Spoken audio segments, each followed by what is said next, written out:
গণমাধ্যম ও সামাজিক যোগাযোগ মাধ্যমে সাবেক প্রধানমন্ত্রী শেখ হাসিনার বিদ্বেষমূলক বক্তব্য প্রচারে নিষেধাজ্ঞা চেয়ে আন্তর্জাতিক অপরাধ ট্রাইব্যুনালে আবেদন করেছে প্রসিকিউশন টিম।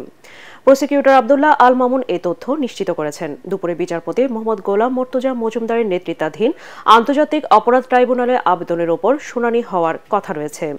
গত ৫ আগস্ট ছাত্র জনতার গণঅভ্যুত্থানে শেখ হাসিনা পালিয়ে আশ্রয় নেন ভারতে। এরপর থেকে সংবাদ মাধ্যম ও সামাজিক যোগাযোগ মাধ্যমে দেশবিরোধী নানা বক্তব্য দিয়ে আসছেন সাবেক এই প্রধানমন্ত্রী। এরই মধ্যে আন্তর্জাতিক অপরাধ ট্রাইব্যুনালে জুলাই গণহত্যা মামলায় তার বিচার শুরু হয়েছে। শেখ হাসিনা সহ বাকি আসামিদের গ্রেফতারে পরোয়ানা জারি করেছে ট্রাইব্যুনাল।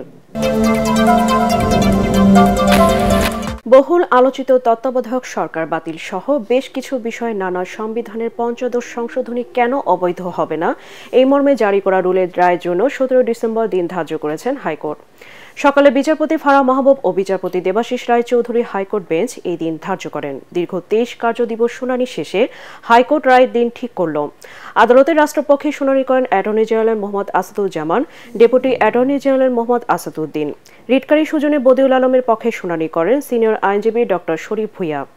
বিএনপির পক্ষে শুনানি করেন সিনিয়র আইনজীবী জয়নুল আবেদিন, ব্যারিস্টার বদরুজ্জোদা বাদল, ব্যারিস্টার রুহুল কুদ্দুস কাজল, অ্যাডভোকেট ফারজানা শারমিন পুতুল। জামায়াতের পক্ষে শুনানি করেন অ্যাডভোকেট মোহাম্মদ শিশির মনির, ব্যারিস্টার এহসান Siddiqui.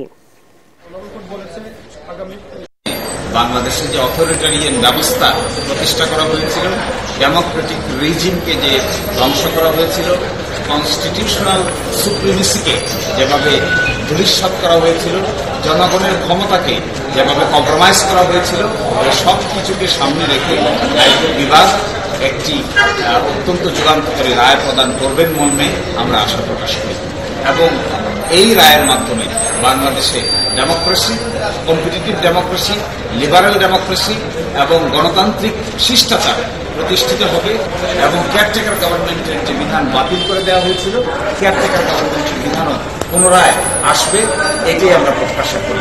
Double million offer Walton fridge কিনে পেতে পারেন ২০ লক্ষ টাকা, রয়েছে কোটি কোটি টাকার নিশ্চিত উপহার। চট্টগ্রামে আইনজীবী সাইফুল ইসলাম হত্যা মামলার প্রধান আসামি চন্দনকে কিশোরগঞ্জে ভৈরব থেকে গ্রেফতার করেছে পুলিশ। গতরাত ১৫:১২টার দিকে ভৈরব থানার ওসির নেতৃত্বে একদল পুলিশ অভিযান চালিয়ে রেলওয়ে স্টেশন থেকে তাকে গ্রেফতার করে। রাতে ট্রেন থেকে নেমে ভৈরবের মেথরপট্টিতে তার শ্বশুর বাড়িতে যাচ্ছিলেন চন্দন। স্টেশন থেকে তাকে গ্রেফতারের পর ভৈরব থানা হেফাজতে রাখা হয়। পরে সকাল 10:30টায় চট্টগ্রামের কোতোয়ালি থানা পুলিশের কাছে তাকে হস্তান্তর করে ভৈরব থানা পুলিশ। গত ২৬ নভেম্বর ইসকন নেতা চিন্ময় কৃষ্ণ দাস চট্টগ্রামের আদালত তার জামিন নামঞ্জুর করে কারাগারে পাঠালে বিক্ষুব্ধ হয়ে ওঠেন তার সমর্থকরা।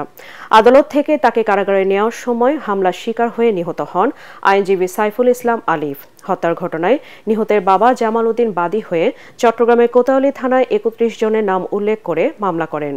এই মামলার প্রধান আসামি চন্দন।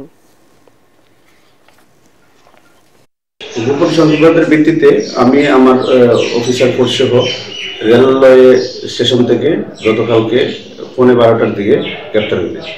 প্রাথমিক জিজ্ঞাসাবাদে সে ঘটনার সাথে জড়িত ছিল বলে স্বীকার করছে। পার্লামেন্টের নিম্নকক্ষে অনাস্থা ভোটে হেরে গেলেন ফ্রান্সের প্রধানমন্ত্রী মিশেল বার্নিয়ে। ফলে নিয়োগ পাওয়ার ৩ মাসের মাথায় সরে যেতে হচ্ছে তাকে। ভোটাভুটিতে পার্লামেন্টের ৫৭৭ সদস্যের নিম্নকক্ষে ৩৩১ জন আইন প্রণেতা অনাস্থার পক্ষে তাদের মত দেন। ফ্রান্সের ইতিহাসে পার্লামেন্টে অনাস্থা ভোটে হেরে সরকার পতনের সর্বশেষ ঘটনা ঘটে ১৯৬২ সালে। এবার অনাস্থা ভোটে হেরে বিদায় নিতে হচ্ছে প্রধানমন্ত্রী বার্নিয়েকে। গত সেপ্টেম্বরে ফ্রান্সের প্রধানমন্ত্রী পদে ৭৩ বছর বয়সী মিশেল বার্নিয়েকে নিয়োগ দেন প্রেসিডেন্ট এমানুয়েল মাখো। মিশেল বার্নিয়ে দেশটির বর্ষিয়ান রাজনীতিবিদ। ব্রেক্সিট বিষয়ে ইউরোপিয়ান ইউনিয়নের প্রধান মধ্যস্থতাকারী ছিলেন তিনি।